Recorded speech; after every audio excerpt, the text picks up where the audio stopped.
You won't believe what happened when our HOA Karen tried to weaponize 911 against us. She thought she could scare us, humiliate us, and teach us a lesson. But instead, she walked straight into a trap that SHE didn't even see coming. By the end of this, she wasn't just embarrassed, she was in handcuffs, screaming that it was all a mistake. But oh, it was no mistake. Here's how it all went down. I've lived in this neighborhood for almost 6 years, and honestly, it's a nice place. Quiet streets, friendly neighbors, and a community that mostly minds its own business. But, of course, there's always that one person. For us, that person is Marjorie, better known as HOA Karen. She's the self-appointed queen of the Homeowners Association, even though technically, she's just a board member. But try telling her that.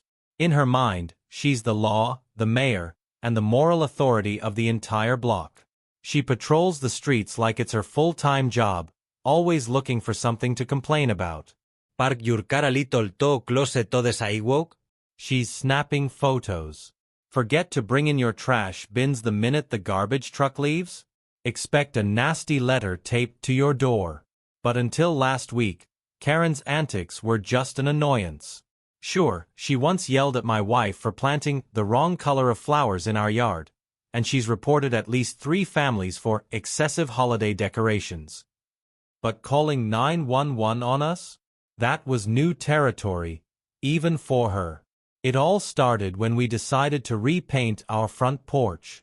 My wife, Jenna, had been wanting to brighten up the house for months, so we picked out this soft teal color that made the whole place feel fresh and welcoming.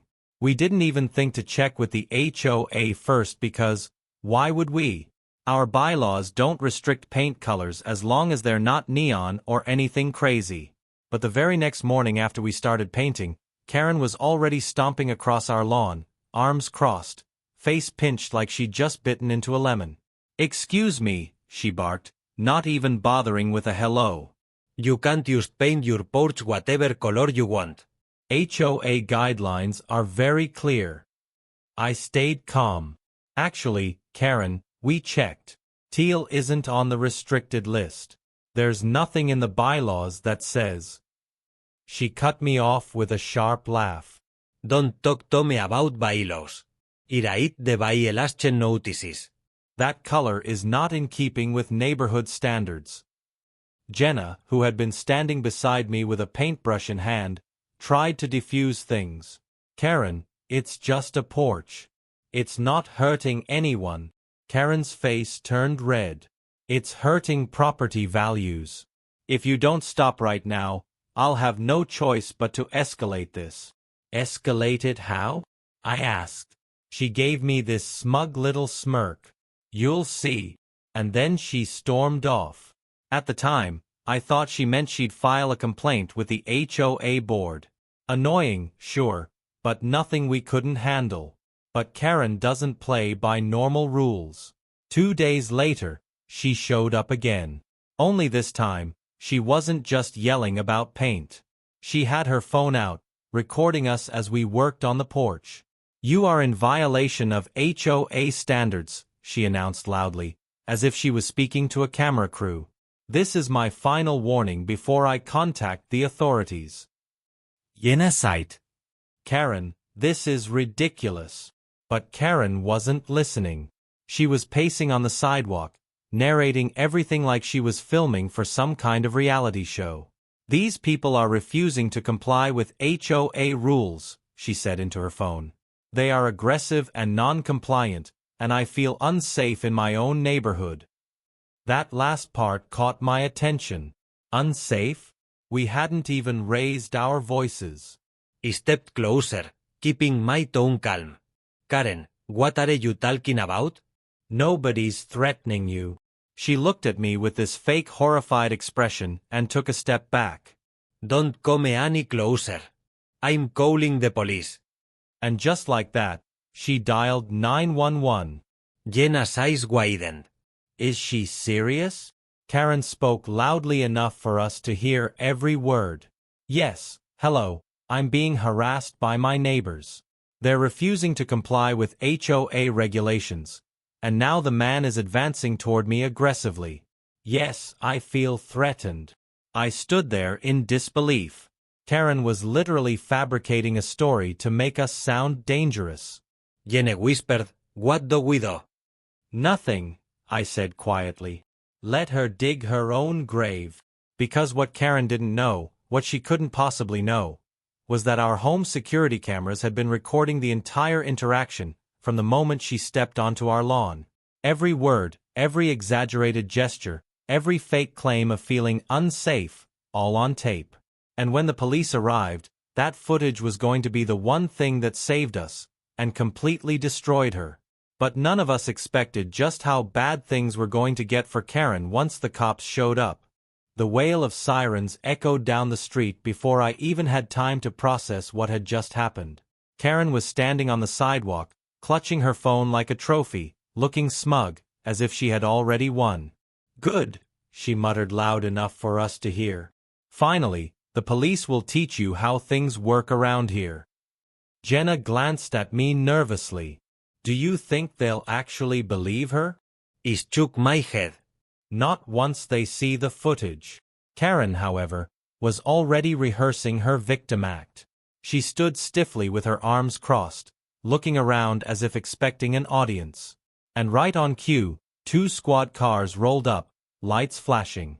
The officers stepped out, 1 male and 1 female. The male officer, tall and broad-shouldered, approached Karen first.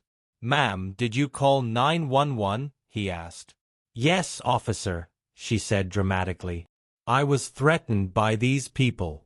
They've been harassing me for days, and today the man advanced toward me in an aggressive manner. I feared for my safety." The officer nodded calmly, jotting down notes. "And these are your neighbors?" "Yes," Karen said, pointing at us as if she'd just caught 2 criminals. "They're violating HOA rules," and when I confronted them, he got hostile. The female officer walked over to us while the male officer stayed with Karen. She kept her tone professional. "Sir, ma'am, can you explain what's going on here?" "Of course," I said, keeping my voice steady. "We were painting our porch." She came over yelling at us, filming us, and then called 911 claiming I threatened her. "But we have security cameras that recorded everything. Would you like to see the footage?" The officer's eyebrows lifted slightly. "Yes, please." Karen, overhearing that, immediately stepped in. "They're lying. They probably edited it or something." The male officer held up a hand. "Ma'am, we'll review the footage ourselves." Jenna pulled out her phone and connected it to our security system app. Within seconds, the video was playing. Karen stomping onto our lawn, yelling, recording herself, then faking fear as I calmly stood still. Her entire 911 call was exposed as a complete fabrication. The officers watched silently. When the video ended, the female officer looked at me and Jenna. "Thank you for showing us this." The male officer turned to Karen, his tone now sharper. "Ma'am, can you explain why the footage doesn't match your statement? The video shows no threats, no aggressive behavior, just you confronting them and then calling 911. Karen's face turned pale, but she tried to recover quickly. That's not the full story. He was glaring at me. That's threatening." The officer crossed his arms. "Glaring is not a crime, ma'am." Karen's voice got louder, more frantic. "You don't understand." "I felt unsafe. That's why I called." The officer's expression didn't soften. "Filing a false police report is a crime, ma'am. And based on this video, that's exactly what you did." Karen froze. "Wait, what? No, I didn't mean to file a false report." The female officer spoke calmly but firmly. "Intent or not, you knowingly misrepresented the situation to emergency services. That's illegal." Karen's bravado cracked. She looked around, hoping for someone to back her up, but the neighbors, who had started gathering outside to watch, just stood there whispering among themselves. The male officer stepped forward. "Ma'am, please turn around." Karen stumbled back. What, you can't be serious. Turn around, ma'am, the officer repeated. Karen's voice rose to a shriek. This is a misunderstanding. I'm on the HOA board. You can't do this to me. But it didn't matter who she was. The officer gently but firmly grabbed her arm and turned her around. Jenna and I watched wide-eyed, as Karen was handcuffed right there on the sidewalk. The neighbors gasped. Karen's face was bright red, a mix of anger and humiliation. This isn't fair, she yelled. They re the ones breaking the rules, not me. The officer replied coolly, the HOA's rules aren't the law, ma'am. Calling 911 under false pretenses is. Karen's voice broke into frantic pleading as the officers walked her toward the squad car. Wait, can't we just talk about this? I didn't mean. The female officer opened the car door. You can explain everything at the station, ma'am. Karen looked back at us one last time, her eyes wide with panic. You'll regret this, she shouted. Everyone will regret this. But the door closed, muffling her protests, and the car drove away, leaving the entire neighborhood buzzing with whispers. Jenna let out a long breath. Did that just happen? I nodded slowly, still processing it myself. Yeah, Karen just got herself arrested. The neighbors started clapping, not all at once, but gradually, like a wave of relief had swept through the street.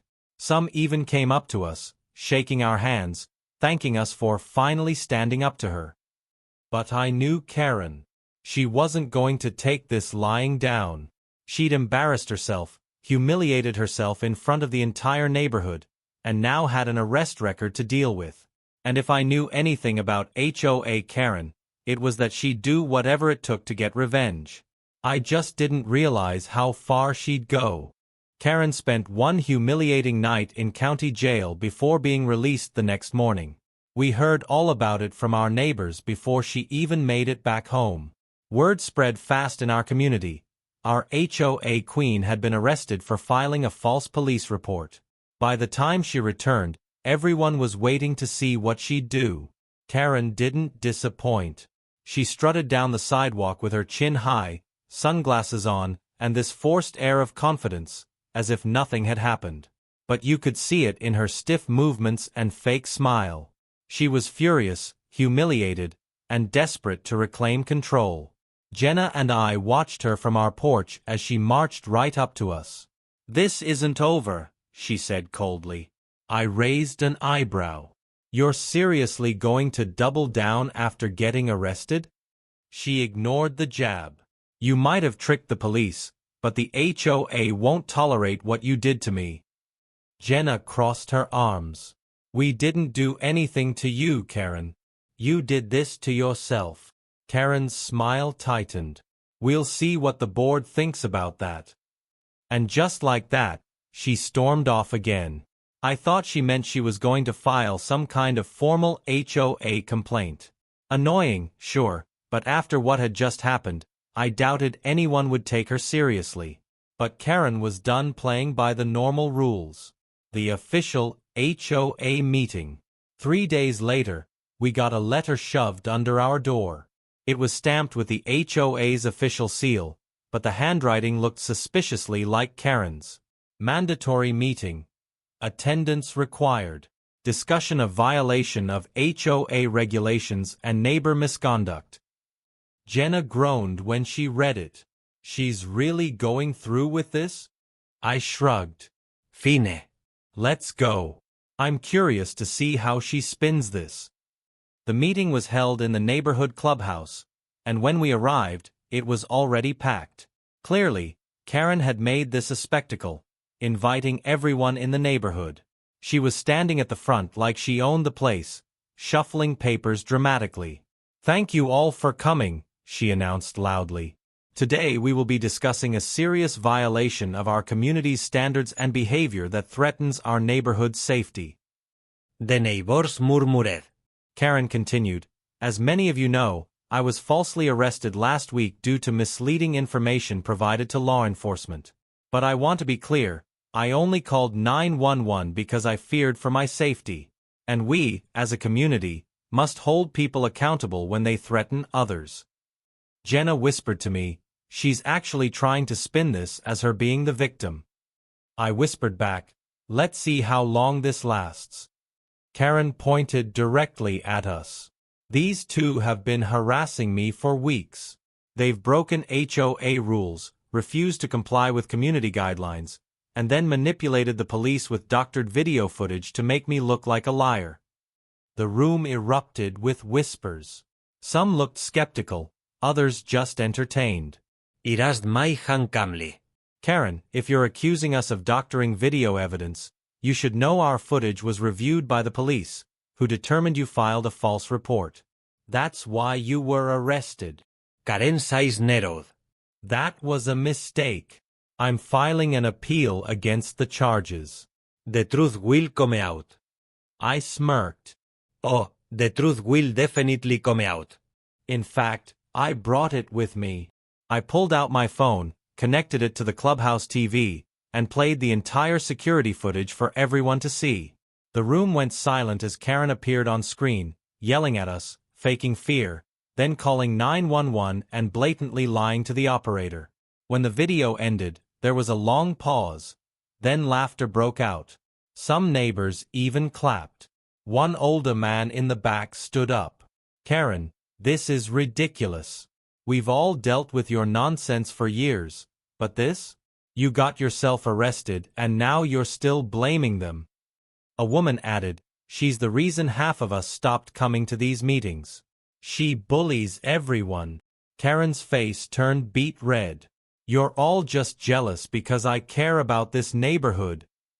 Another voice shouted, no, Karen, you just care about controlling it.